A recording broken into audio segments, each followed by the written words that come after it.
My humble respect to Guru Mahan, Guru Piran Sivasankaran, Guru Piran Neo, fellow Jnanis.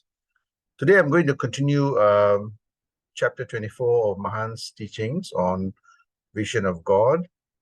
And this is continuation of the last satsang. We spoke about what is this God realization experience? How does one experience this? I want to now go into a little bit more details on, can we feel that experience? When we sit down and practice meditation, what do we experience? And here you see that I like this picture a lot, because it tells us that oftentimes we fix our eyes on the scene, and we think that the scene is everything. But here it says that we fix our eyes not on what is seen, but what is unseen. And for what is seen is temporary and fleeting and transitory. Discussing the material, this is the material world. But what is unseen is eternal. So the question then is that one who is in this path of spirituality, or this, as an explorer wanting to know what this eternal is, and how does it reconcile with our material existence? And why is it that we don't experience this unseen, or how do we experience this unseen? And what are the tell signs of experiencing this unseen? Right? So I want to go a little bit more into these details, because when we know what the unseen is, when we experience this unseen in the context of the seen, then we are able to differentiate between what is transitory and what is permanent, what is fleeting and what is eternal, what is time-bound and what is timeless, and so on. So let's go a little bit more in detail. By the way, a lot of these discussions and descriptions are in Mahan's book, but I've tried to condense it and synthesize it, and also to be able to, over the years of experiencing many of these things, documenting it, seeing it in many of the scriptures, and through experience and reading the scriptures and validating it, from oneself, self-experience, reading about all the great saints and sages. They too went through this experience. So I want to share with you what these experiences are, so that when it happens to you, you say, I am experiencing the self. I'm experiencing the divinity in me. So what is this vision of God, or what experiencing the self and God means in this context?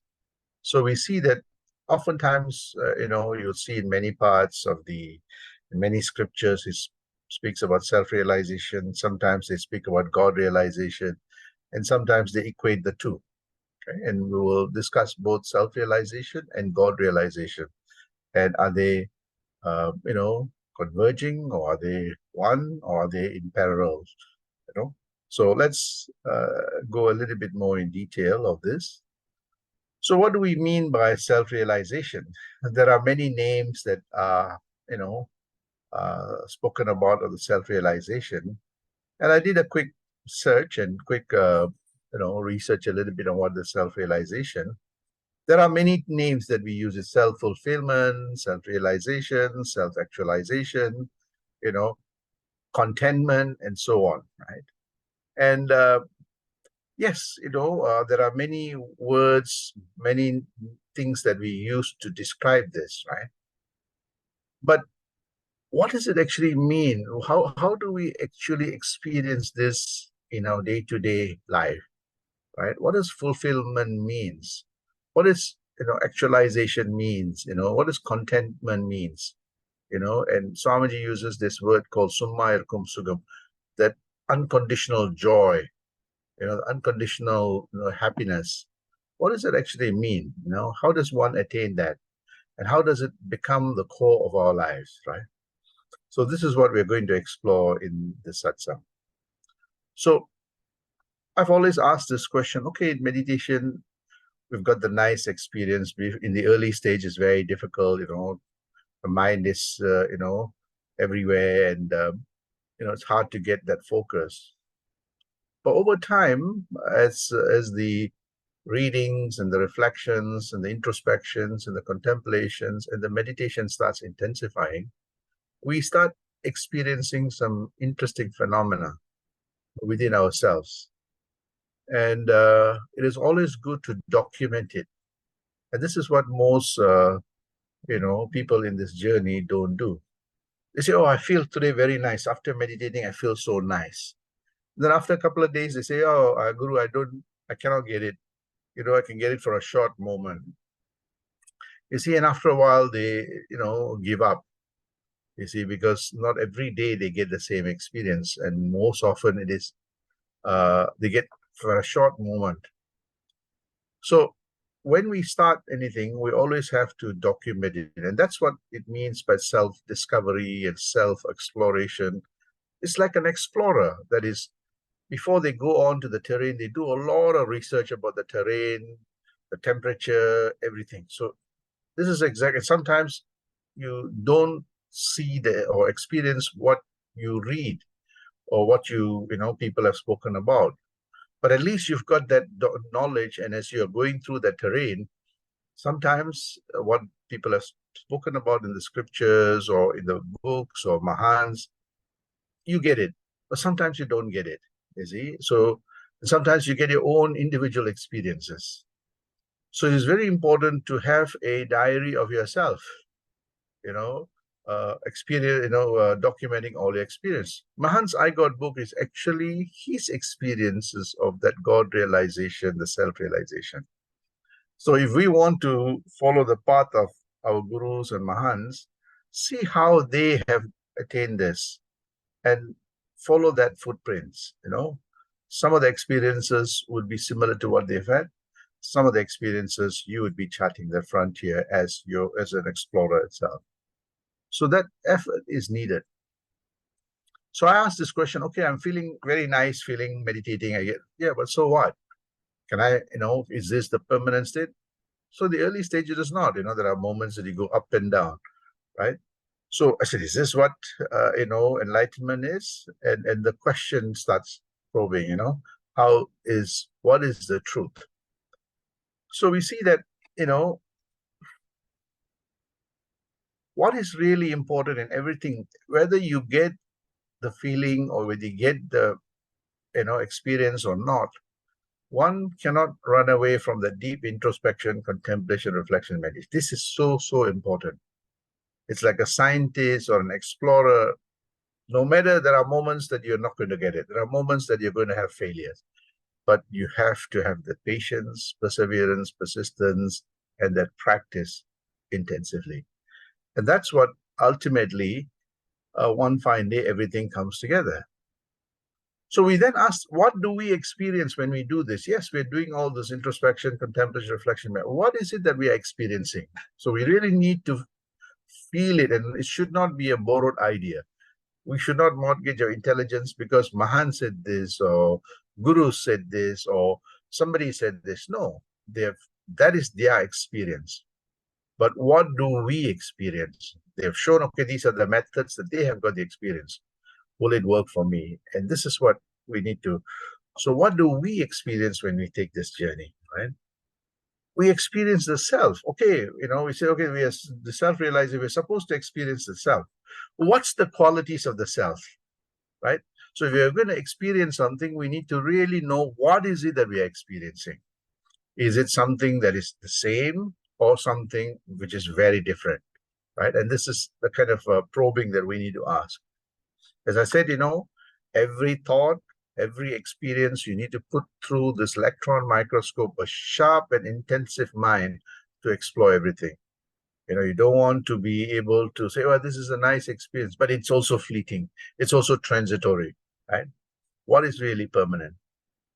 So to do this, a few steps that one needs to put in place. So I put it in like a very scientific, systematic way, similar to what a scientist would say. Well, many people are dying of cold and there's an infection. We need to know what is it that is causing this. So when they put it under the electron microscope, they say, this is the COVID virus. This is how it's embedding itself onto the cell and all those things. So one needs to use that same logical, systematic approaches to be able to say, what is causing this experience? Why is it causing this experience? What is it that if I change will change those experiences? So we need to really, understand what is it that is we are trying to explore. So the most important thing is that we're getting this blissful experience, or we said, at least it is said that we get that blissful qualities or experiences. Let's put this under intensive scrutiny, right? And we see that we need to understand, so there are moments that we get it and there are moments that we don't get it.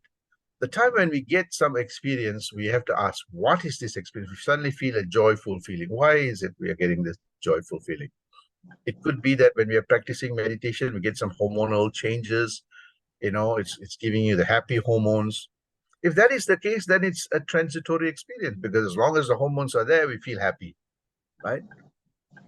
But what is really permanent in this, right? So this is why when you're meditating, you feel happy. When you are not meditating, you see that everything goes back to normal.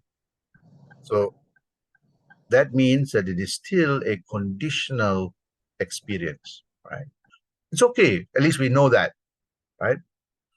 Whatever we experience, then we need to be able to verbalize it. What does it mean? Okay, we're feeling this unconditional love or unconditional joy.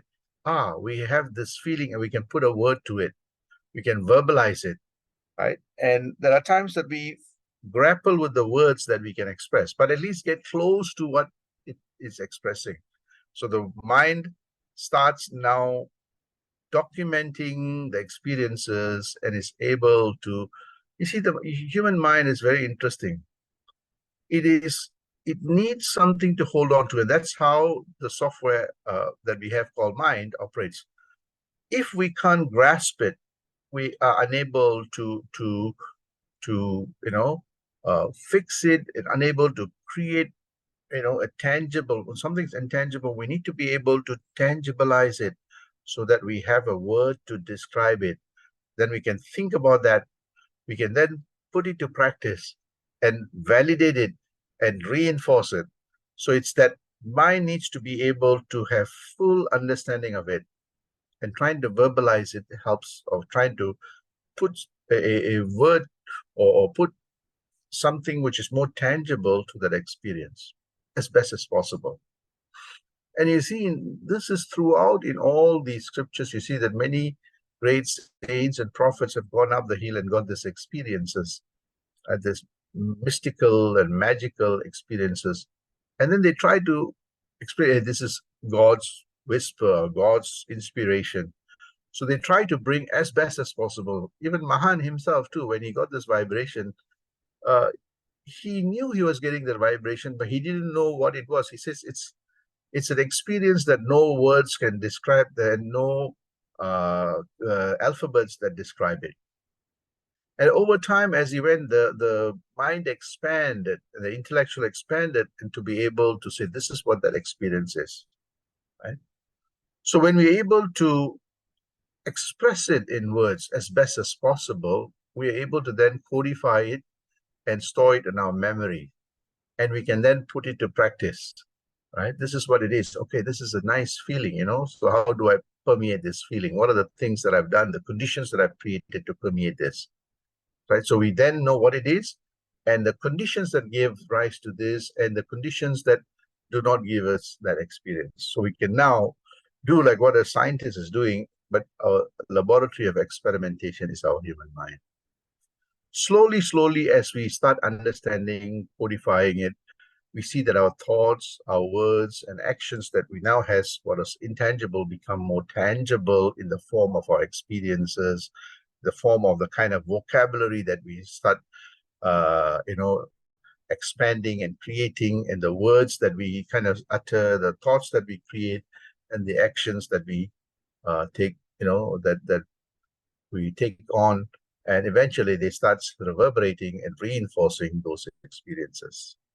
And ultimately, what was an intangible becomes tangible, and it becomes part of our own whole being. And this is the evolution that we start seeing taking place. But just a magical experience becomes just a mystery and a mystical experience that we have no control over. There are days we get it, there are days that we don't get it. The days that we don't get it is more than the days that we get it, and ultimately people just lose interest in it. So, but when we become more precise and sharp, we see that intensity, we start understanding it better, and it stays in our mind, it reverberates in us, and it reinforces everything that we do. So this is what the part of that spiritual journey is nothing but actually, transforming and understanding the human mind and refining the human mind. So what happens here? So I want to go a little bit more in deep. What is the experience of the self? Everybody talks about self-realization, very theoretical, very abstract, right? But what is it? What is it that we experience when we take this journey, right? And there's a beautiful quote by Rumi. It says that, I searched for this. I only found the self. There was no this mystical, magical God, but I just felt that self in me. I am alone there, right? And he says that,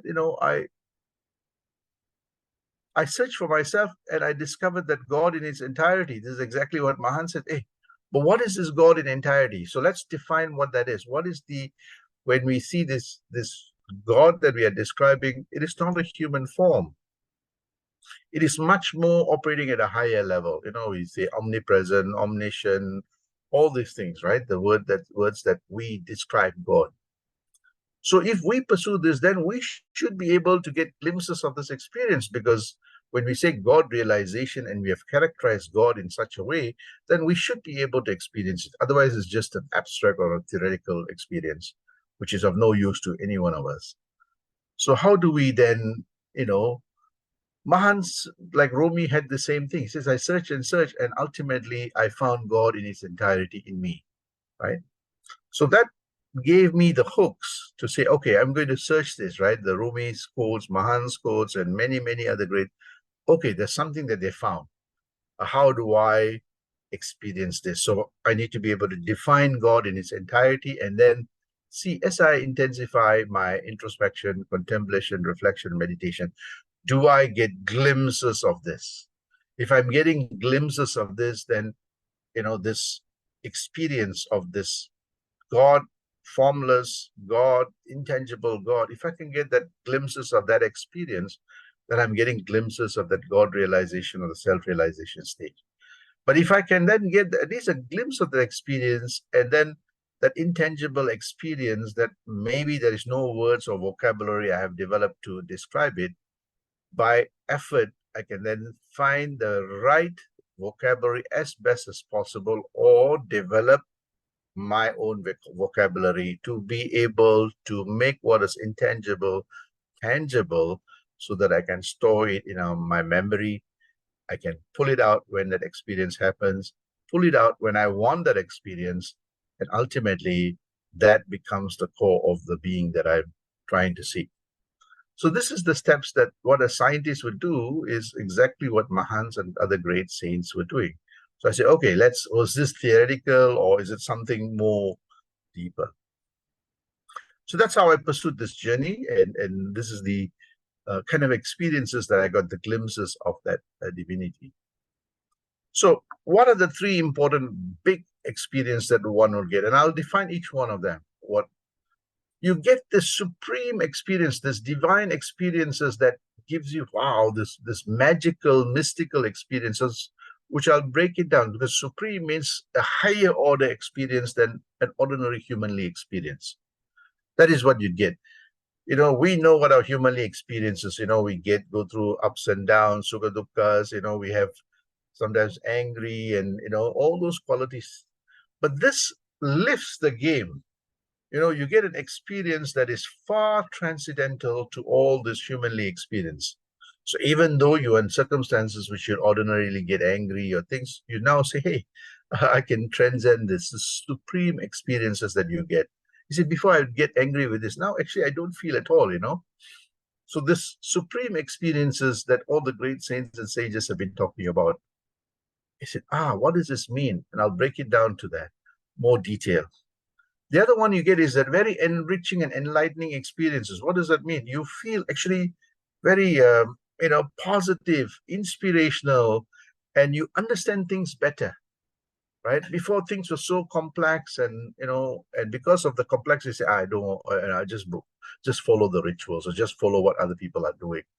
But now you get but this experience enriches me. Enriches me means my knowledge of understanding increases, goes several notches. And you say, before I didn't know this. Now I know things instantaneously. Right? This is a experience of that self, right? You're starting to experience the glimpses of that knower, right? The knowing process you learn, that the knowing process leads you to that knower. And then when you know this, you become transcendental to many things, and you say, you get the liberating experience, that liberation from this whole, Sukha Dukkha cycles, and the birth-death cycles, the limitedness cycles, all those things that, you become transcendental, that experience. Hey, I don't, when somebody dies, before you get a little bit perturbed by it, upset by it, or if you things that you don't get your way, you get upset, disappointed. You see that you're liberated from all of that. So it's okay, somebody passes away, that's a normal phenomena. So let's reflect, and be joyful for the experiences that we had with them, right? While living, we live in the best possible way, knowing that one day we will not be there, or the people that we are around will not be there. So while we're living, we live in an awesome way, right? And the last thing is that you have that freedom, the finality experience, right? So you are free from everything, the transcendental qualities. So the liberation is that you're not caught up by this cycle, but the freedom is actually you are that universal personality, the finality, and all search stops, right? That's what Rumi says, that it ultimately leads you to that divinity that you are part of, and every search stops, right? So I want to go a little bit more detail. What do I mean by that supreme experiences, right? So what are the glimpses of experience that we experience that we don't document? Because we don't document it, and we don't think about it, we don't introspect, contemplate, reflect, and meditate upon it, it becomes a fleeting thought. It disappears. For a short moment, it's there, it disappears. So the next time it appears, it's a new experience that you have had, right? But when we look at every experience with intensity, when we understand, we're experiencing something which is very different, that the ordinary human mind that I had did not experience this. Now I'm experiencing this. This must be coming from somewhere at a different frequency level, right? Document that, put a word to it, store it in your memory, and think about it, right? So the ICRM is continuously there. So what's the first experience that one would get when one starts practicing meditation?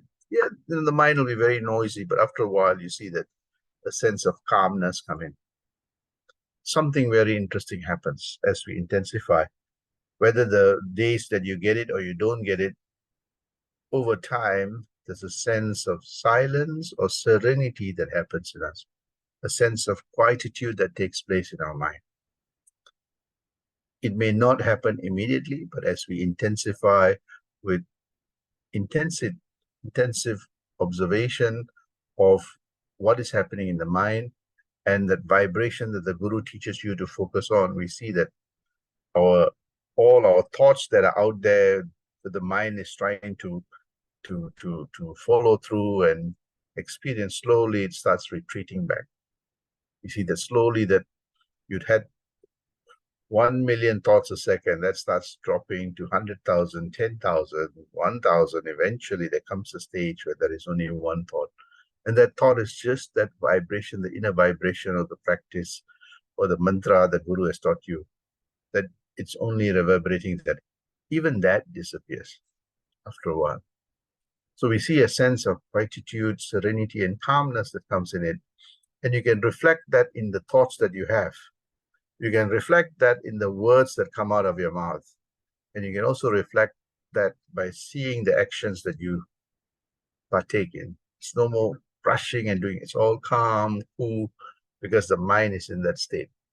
That's the glimpse of that self that is quiet and serene. This is the first glimpse of that self that you'd experience. You can write down, I had my first experience of myself, the divinity in me. So now that vocabulary is part of your memory bank. Now, I know what that is, right? So I think about it, you start thinking about it, and when you start thinking about it, you see that you get the glimpses that was there for a few seconds now becomes longer and longer and longer. There comes a stage where actually the mind is always in a state of quiet, even when you're speaking. This is the first glimpse of another thing that happens. The mind for ordinary people is just rambling everywhere. But you see that now the mind becomes more collective, more focused, more sharper, more intensive. And this is called in the scriptures called Shraddha. Shraddha, right? My mind becomes more focused. This is the second thing that we see. This is driven by the self because the mind is anchored on that self. The third aspect, which is really important, is that when you are practicing meditation, the mind is always anchored on the body, matter, energy. You can feel your body, feel your vibration. When you start having that practice of that gives you silence and the shraddha, you see that slowly, your experience of the material body starts dissipating. Some people will get that experience of the Om. Actually, it's still a fleeting experience. What the Om you're getting is actually the mind has become so quiet that the three bones in the back of in your ears is reverberating because of the air molecules that are passing through because you're breathing and all those things. So that vibration is giving you the hum feeling. You didn't feel it before because your mind was very noisy. As your mind becomes quieter and quieter, you get the humming sound. And there comes a stage that even that disappears, and those who are practicing meditation at the early stage will see suddenly they'll panic because the whole body experience is no more there. The mind that is locked on the bare body experience is suspended in that spirit, and you're startled for a while. But if you know it, you will not startle. I myself, in the early phase of practicing, I was startled by it. But after inquiring and asking, Guru Piran Sivaswami, I said, no. Actually, these are things that you'll experience. Know what it is. You're getting glimpses of that spirit, right? And you start actually getting the spiritual experience, which is absence of your matter body experience. Right? This is glimpses that you get. You can see this in many of the documentation of great saints and sages like Mahan and Yogananda and Ramana and all these people.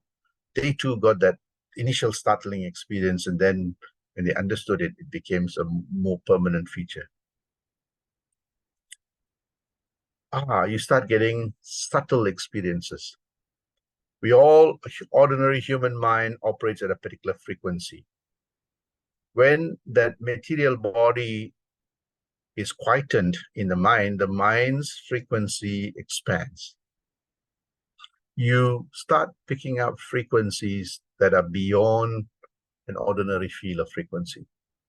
You can feel the reverberation. Initially, you feel the reverberation of the life force. This is what we call Kundalini force. You can feel the life force. You can feel your heartbeat, which before you couldn't feel it. Now you can feel all these bio-electromagnetic fields in your body. You see, those who practice meditation starts feeling vibrations around here, start feeling vibrations, because the mind has become so quiet now, you're picking up subtle experiences.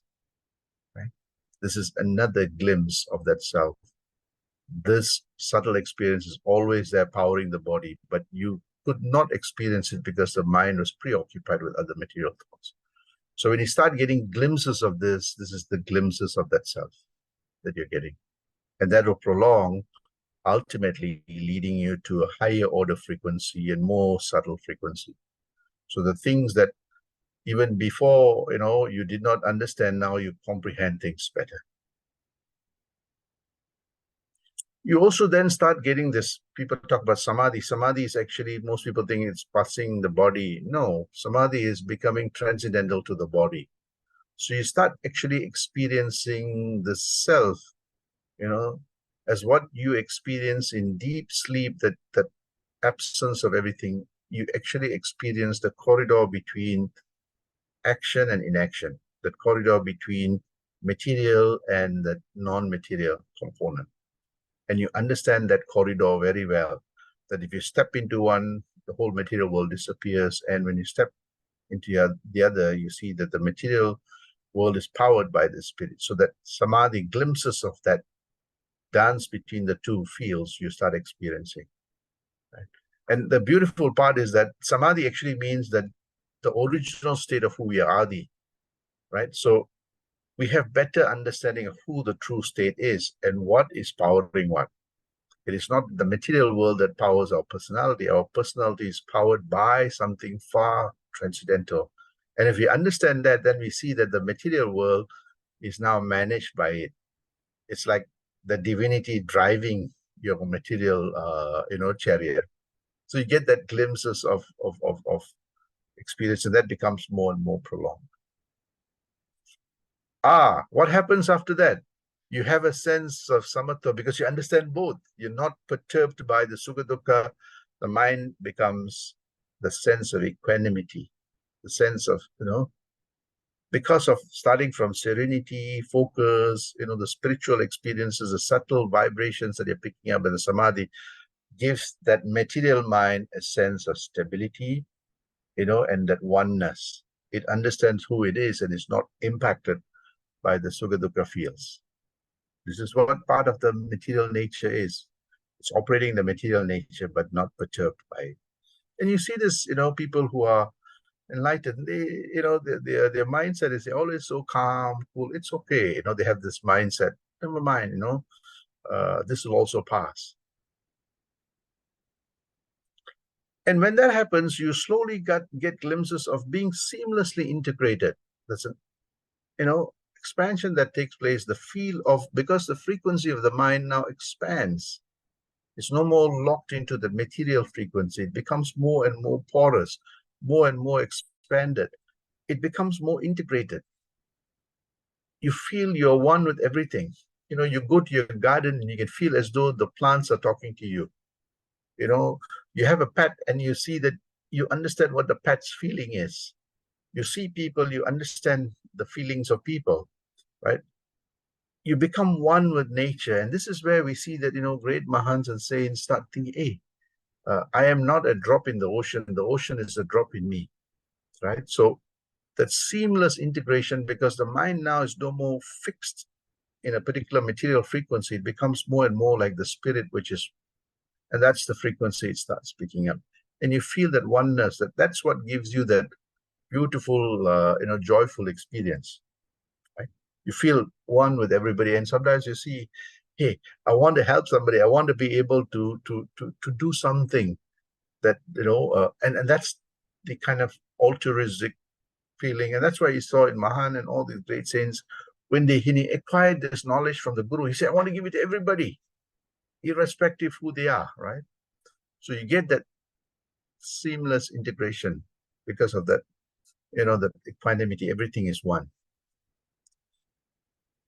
Something very interesting also, this word singularity, the state of oneness. You're not separate from this divinity, nor are you separate from everything, because the divinity is in everything. You see everything with one lens, that oneness lens, the singularity, right? So it's no more the plurality or the multilarity or whatever it is you call it. It's all one. And we see that, as how our mind recognizes the spirit in us, it recognizes the spirit in everything. It's how the mind sees divinity in us, it sees the divinity in everyone. Right? So that one singular feeling. The mind does not say, oh, because of me, it doesn't think of itself in a selfish way, or I and my children, or I and my family, but it sees everything is that oneness. And we saw that in Mahan. The moment he got it, he says, look, everybody should get this. Know that they are one. This is what the I God philosophy that he wrote about, that his experience of that that samadhi and the seamless integration, giving him that singularity, that oneness of everything. Right?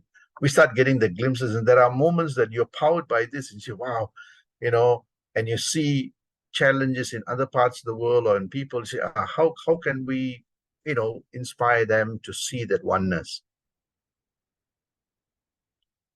When that seamless integration and that oneness takes place, you see that the material mind's construction and configuration starts changing from the limitedness to becoming more and more expanded, more and more spatial. Our intellectual horizon expands, and things which we did not understand becomes more clearer. We have the capacity and the capability, and we start possessing that infinite potentiality to understand everything that is happening around us, in us, within us. So the mind expands, that becomes spatial. And there is a passage in Bhagavad Gita that Arjuna says, why is it that I don't understand? You're saying all these big, big things, but I don't understand. He says, you're suffering from something called Karpanya dosha. Karpanya dosha means a shrunken mind. And he said, I'm going to give you the antidote for shrunken mind. And I'm going to teach you how to get a spatial mindset. But you have to first realize who you are. You have got to understand that self, right? So, as what Arjuna said, I'm searching God everywhere, I couldn't find him. But that brings us back to Rumi's. Yeah, you search God everywhere, it should lead you to the self. And when you discover the self, the divinity is discovered. And that divinity has that universal, infinite, spatial mindset, and you get glimpses of that. There are moments that I'm sitting down and trying to ponder on a research question that is very complex. Suddenly I get an inspiration that say, this is what the theoretical constructs are.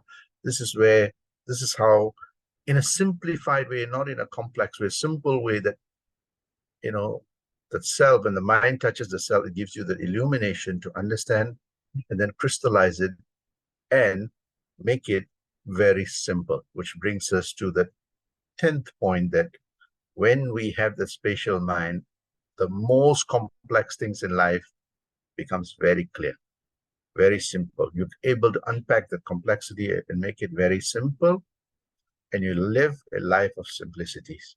All these complicated things disappear. The sukha dukkha's dissipate.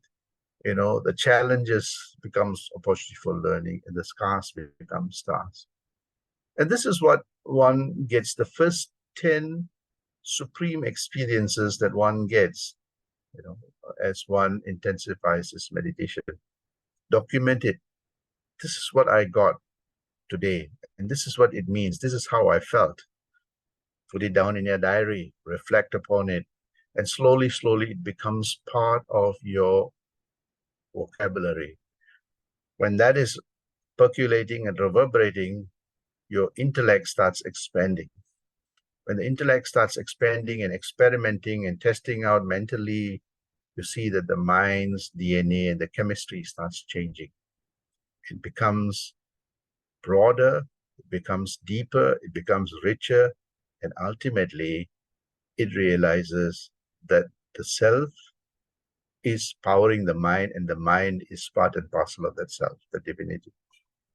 So today I touched on 10 supreme experiences that one would experience, that when you document it, you would, and understand it, you're able to reinforce it and make the change, the reforms, so the refinements of the mind, so that the mind ultimately discovers that divinity is none other than not anywhere else except from within oneself. So I'll stop today with the 10 supreme experiences. Next week, I'll speak another 10 more supreme experiences in the subsequent week. By the end of the session, you would pick up the vocabulary that would give you a good understanding of the self and how to utilize them to discover that self within you, the divinity within you. And this is what I learned from Mahan's I God philosophy, practicing it for many years, reading, reflecting the Upanishads, looking at all the other scriptures, as I said, the first word of the Corinthians, that made me think really hard. Hey, where am I seeing? Am I seeing at the wrong place, or should I be re-looking at? So we will see this in the next few classes on the kind of experiences that happens to us, so that we document it and we don't miss it. With that, Sandosham.